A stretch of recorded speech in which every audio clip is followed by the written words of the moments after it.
Once on a cold winter evening, a 16-year-old girl was home alone watching TV. Her parents had gone to a holiday with friends. It had been snowing heavily all day, but the girl felt good and cozy sitting on the sofa in the living room, wrapped in a warm woolen blanket. By midnight, her parents hadn't returned, and she began to feel anxious. She didn't want to call them and have them think she couldn't take care of herself. The TV was in the corner of the room next to a large window. She was watching a movie when she noticed something moving in the window out of the corner of her eye.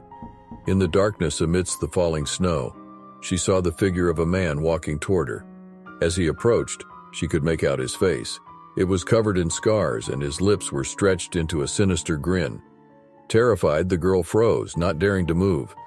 The man stood there, silently staring at her through the glass. Then he suddenly reached into his coat pocket and pulled something out. It was a knife.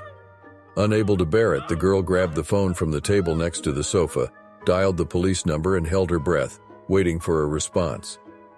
"There's a man standing outside my window," she whispered, not taking her eyes off the creepy visitor. "He has a knife. Please come quickly.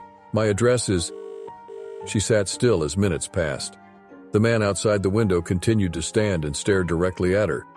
Finally, she heard the sound of a siren outside, and the police began banging on the door. The girl rushed to the front door, letting the police in. They told her they hadn't seen anyone near the house and found no traces.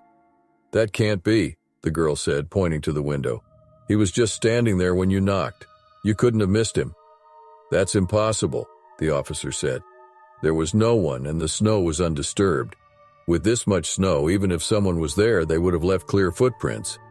"But I saw him with my own eyes," the girl insisted. "Your eyes can play tricks on you," the officer chuckled. "Maybe you watch too many movies." As the police were about to leave, one of the officers noticed something suspicious.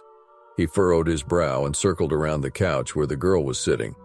On the carpet behind the sofa, there were wet footprints and a discarded knife. "You didn't see someone outside the window," the officer said. "You were looking at his reflection. He was standing 2 steps behind you the whole time."